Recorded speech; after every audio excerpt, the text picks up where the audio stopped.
power of sex. Sex is so incredibly powerful.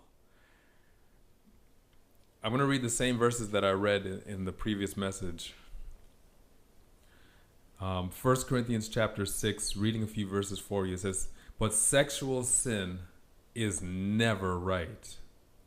Our bodies were not made for that, but for the Lord. And the Lord wants to fill our bodies with himself. And God is going to raise our bodies from the dead by his power, just as he raised up the Lord Jesus Christ." Verse 15, "Don't you realize that your bodies are actually parts and members of Christ?" Now he's speaking to Christians. He's speaking to those who've received the gift of salvation. So he says, "Don't you realize that your bodies are actually parts and members of Christ? So should I take part of Christ and join him to a prostitute? Never. And don't you know that if a man joins himself to a prostitute, she becomes a part of him and he becomes a part of her? For God tells us in the scripture that in his sight, the two become one person. Or, for thus saith he, the two shall become one flesh." King James. Anyway, "But if you give yourself to the Lord, you and Christ are joined together as one person. That is why I say to you, run from sex sin." Young people, listen to that scripture again, please. "That is why I say to you, run from sex sin. No other sin affects the body as this one does. When you sin, this sin, it is against your own body. Haven't you yet learned that your body is the..." Okay, let's stop right there. So verse 18 again. "That is why I say to you, run from sex sin. No other sin affects the body as this one does. When you sin this sin, it is against your own body." You know, there is no sin out there that like sexual sin that includes. Okay, let's get very specific here. Let's look at sex outside of marriage. There's no other sin that includes not only your physical body, but also your soul and your spirit. You become one with another person. Now, the design or the wisdom of God in making sex that way was for two people to powerfully become one, as you probably got out from that scripture alone. Because you see, God wanted relationships to last forever. You know, Jesus, "You're in my heart," you rightly said. You'll be with her till the day you die. He said, "This is what you want. This is what you believe. This is your conviction. This is a belief that you have." And you see, the thing is, the gift of sex is a powerful thing to cement you to your person, to your partner. And, you know, for those who maybe when they were younger and out of their ignorance took that which was incredibly powerful and just gave it to somebody else, your soul has been tied to that person. You're still connected to that person. But I want you to know that the Bible says in Psalms 103 or Psalms 23, "He restores my soul." Your soul can be restored. Your soul can be renewed. The soul is made up of our mind, will, and emotions. There can be healing that can flow as we receive forgiveness. It begins to flow. Our spirit man immediately connected to the Lord. And then our soul can experience a transformational, experiential healing and restoration process. So that now the soul, which is where a lot of our hurts dwell, the soul, our mind, our will, emotions, damaged, bruised, whatever we did out of ignorance can be restored. Another scripture says, Psalms 107, "Oh, that men would praise the Lord for his goodness and for his wonderful works, for he has broken asunder the chains of basically judgment." Our souls, which have been connected to those people who, in our ignorance, we thought we loved them. We thought it was love, or they thought they loved us. And there may have been games, manipulation, lies, deceit, all of that baggage, if you will, can be severed, can be cut off. God can break those chains that are trying to keep us tied to our past, so that now we can, one step at a time, walk out a healing. Now, we have to understand God is the author of these things. He created it. He created sex. He knows how the body works. You know, I don't own I don't know, if you've seen a Cadillac. You know, Cadillac is a low to the ground, a low rider, any of those cars that are low to the ground. Would you take, or would anybody in their right mind take a Cadillac, a low rider, or any of those low cars, any of those nice cars? Would any person in their right mind take a car like that off-road on the rough, hilly terrain of anywhere off-road? Would anybody in their right mind do that? The answer is of course not. Why? Because you have a basic understanding. Even if you don't know a whole lot about cars, you have enough understanding to realize that's not wise to do. That's not smart to do.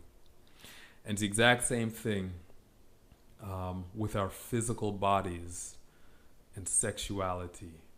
It's really against our own body when we just go out there and we just join ourselves indiscriminately, whether it's Tom, Jacob, Stephen, whoever, or Mary, or for guys, or nowadays either or, Mary, Janie, Lucy, whoever. We are doing more damage than we realize. And our lives can very easily be set on course for broken relationships, incredible pain, baggage, hurt, sexual dysfunction, until we come in repentance at the feet of Jesus for restoration, renewal, forgiveness, and then the empowerment to walk out healing. Now, I'm emphasizing the need to walk out healing because there's a lot of work to be done when we're involved in relationships. You know, whenever we give ourselves wholeheartedly to somebody, to just about anybody, and let's look at this from two sides. Let's look at the female. Let's look at the female side for a minute.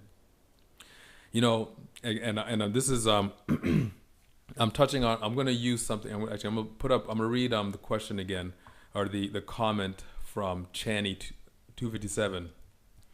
She says, "A broken woman." Listen carefully. This is good words of wisdom. A broken woman, like a broken man in brackets, true, is difficult to deal with. They will bring. Watch this now. They will bring their baggage, and in brackets S, baggages, into the relationship and will more than likely contaminate you. Now, that's wise. Those are wise words. But look at this for yourself individually. This is really the devil's plan for everyone. If you're hearing this today and you're in a relationship where there is no commitment, you're having sex, I want you to know that there is a devil out there whose plan is to steal from you, kill you, and then ultimately try to destroy through you. I'm going to say that again. And notice the order. Steal from you. Steal the intimacy and the blessedness which could be yours. Then to kill, and then attempt to destroy in and through you. All of us, the devil would love for all of us, and I talked about this in the previous in another message. The devil would love for all of us, male or female, to become instruments of destruction. But first, he needs to steal from me, and he does need to kill me in ways, kill my dreams, kill my hopes, and then he can begin in various ways to destroy me, and then also destroy through me. Now, one of the points that we made in the last message, the effects of sexual promiscuity on a man, is that one of the effects is that we become instruments of destruction. And sorry, this was the point I was thinking. Any one of us very easily, we should realize, my mind's going back and forth because I want to make two powerful points here. But the point I want to make here, the first point I want to make is this. Whatever, as a man, whatever is not good for me is not going to be good for those around me. The same is for females. What we're doing today, which is not good for you, sex before marriage is not good for you. What you're doing today, which is not good for you, is not going to be good for your future relationships down the road, nor your children. You won't be able to be the type of wife you want to be, and you're not going to be the type of mother you're going to want to be if we're doing the things today that are not good for us. Now, we don't end up there overnight, and that's why this destruction can be very gradual. But I want you to know, and if I had to say this over 100 times, God so loved the world. God had such incredible value for a self-destructing, rebellious world. So much so that he gave his only begotten Son, that whosoever believes in him should not continue to self-destruct, but should have everlasting life. God is not counting your sin against you. He's dealt with the sin. Actually, sin is forever dealt with. It was dealt with 2,000 years ago at the cross. Now from a place of unconditional, now listen carefully, from a place of unconditional acceptance, unconditional love, heaven's arm is reaching down to you right where you're at. And he's saying, listen, I have no records of wrong against you. I'm not thinking about those past, what you've done. Forget it. It's dealt with. The barrier, sin, has been dealt with. It's been removed out of the way. And now a loving God is reaching out to you to say, look, come home. Let me bring you into my arms where you can experience unconditional love and acceptance, which will heal the soul, heal your brokenness. You will find renewal. And from there together, we're going to walk out the healing that's necessary. A lot of times, instantaneous. But there's some hurts where we need to walk out that healing. And God will walk with you one step at a time as you give your heart to him. You know, we live in a world, let's be very real. And hopefully young people, hopefully this finds this video. Hopefully young people see this or here to hear this. But we do live in a world that, you know, the devil would love for you to play around with this area. You know, the over sexual saturation of the TV, media, internet, YouTube, whatever it is, the over sexualization of things. It has an awful agenda behind it. And that is Satan is trying to steal from you, kill you, and destroy you. If we get it wrong in this area of life, in the area of our sexuality, I'm telling you, there are so many avenues of destruction that become open to us. We can really journey down very destructive directions. I want to challenge you to first off think twice, or to look through some of these things we're seeing that you see. If you're a young person, okay, let's say you're a young person, and you're hearing this message, but a part of you is not trying to hear this. Like, you're still thinking, a part of you still think you the man because of how many people you slept with. Or you just think it's cool, or you think we're being religious, or we're killjoys. We really don't have any lives ourselves, and we're just trying to impose our beliefs or our religion upon you.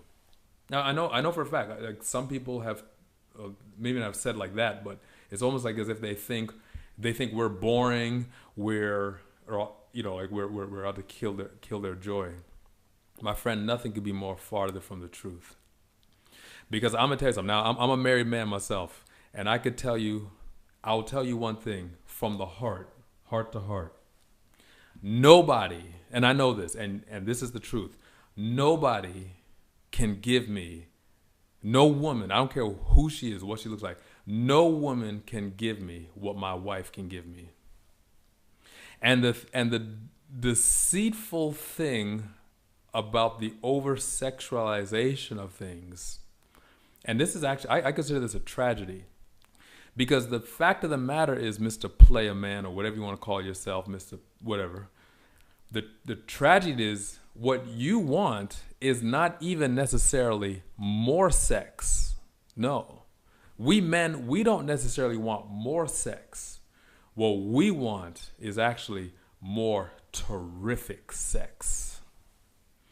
And listen to me very carefully, I assure you that nobody can give you what your wife can give you. When you live a life where you say, you know what, I'm going to love this woman, the intimacy that you will experience in the blessed bond of marriage, I am telling you, is nothing like anything else in this world. Because your sex is not becoming more and more animalistic. You see, one of the tragedies for people, and this is another message altogether, believe me, but one of the tragedies that happens as a person begins to join himself to Mary and Janie and Lucy and Rebecca and Sandra and on and on and on and on, what happens is that the desire, the twisted desire actually will increase, while the actual pleasure in those encounters actually begins to decrease more and more. You see, what's happening here is that we're actually connecting less, and we're losing our ability to bond or connect or become one with whoever we're with. So I know people personally that, okay, and actually unfortunately this is not a shocking thing, but I know, like, they couldn't tell you how many people they've slept with, and they think they're cool. You know, they'd almost brag to me as if to say, yo, man, yo, you don't know what I did last night. Yo, there was actually 2 of them. There was 3, you know, and you know, they're telling me this as if somehow I'm supposed to be impressed by that. You see, they don't realize it, but they're actually reaping corruption. See, I say, man, yo, I'm praying for you. They think, yeah, I'm the man now. But I say, no, man, what are you doing to yourself? You see, the ability to really connect is out the window. And more and more, they need sex. Now, I know people personally, they need sex the way you and I need a glass of water. Now, that's not cool. If you need sex like like the average person needs a glass of water, my friend, that's corruption. Don't be deceived. God is not mocked. For whatsoever a man soweth, that shall he also reap. For he that sows to the flesh shall of the flesh reap corruption. That's corruption, my friend. And you see, the thing is, that's sex addiction. But the fact of the matter is, God has so much more better. And look at just how these people have lost themselves and are losing themselves. That's not cool. We ought to not brag about that. That's something to be ashamed of, straight up. If you're a man and you don't know how many people you've had sex with, I mean, that's something to be shameful about. I mean, that's something to be utterly disgraced about, because that is shameful. And God is saying, you know what?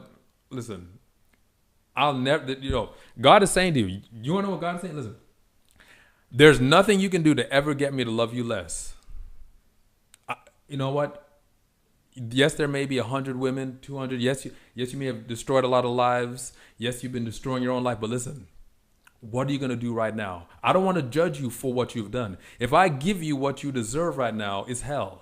And just because you've rejected the forgiveness, but also you've rejected the sacrificial gift of salvation, not because of what you've done, but because you've rejected Jesus as your righteousness. Okay? People go to hell not because of necessarily specific things they may have done, and not that any sin is greater than any other. Now, no sin qualifies any one of us for hell more than any other sin. If you've stolen a pencil or you've stolen somebody's virginity, you both qualify. That's enough to qualify you for hell. Okay? I want you to get that. Understand that. Okay? But the fact of the matter is true. If you've stolen 100 pencils, it's far more destructive if you stole 100 people's virginities, for example, okay? It's far more destructive, okay? And that's actually, that's in the previous message. I made that point clear. And that's obviously common sense, true. But here's the thing. God is saying, look, I'm not angry at you, but please turn from your wicked ways and stop being an instrument of destruction. Come home. I'll forgive you. And cleanse you of all your sin, and I'll make you whole. And this is another message, true. The very thing you think you're getting in all that sexual activity, over a long period of time, over a long walk, I can begin to restore some of that. I can restore some of that God wants you to know, so that you could actually feel connected to somebody. You can feel connected. You know, it's amazing how many people who are sex addicts, when they're honest with themselves, would admit, you know what, while I was doing all that stuff, I was very lonely. I was very lonely. And God is saying, you know what, you're lonely. The very thing you think you're getting by being with all those people, you're not getting. Come home and receive the restoration. God will restore your soul. He will heal, and he will cut asunder the chains of brass and of judgment. You know, it doesn't matter what or where we've been. There's another person wrote, and they were saying, you know, and praying for this person too. They're saying, you know, our relationship, it's not, the intimacy is not quite what they desire to be. Is it because of past mistakes? I want you to know, your past is your past now. You're forgiven. And to constantly remind yourself, say, thank you that I am the righteousness of Christ. I am clean. I am holy. I am set apart. This is my partner. And yes, in my mind there's a lot of experiences. I'm walking out the healing for myself a step at a time. Lord, I'm seeking your face. He that is joined to the Lord is one spirit. 1 Corinthians 6:17. That took place at salvation. When we were born again, our spirit man was reconnected back to the Father, became one with the Father. And now from that place of being one with the Father, being born of God, our soul then, we take those steps and we renew our mind and watch what God does as we journey a step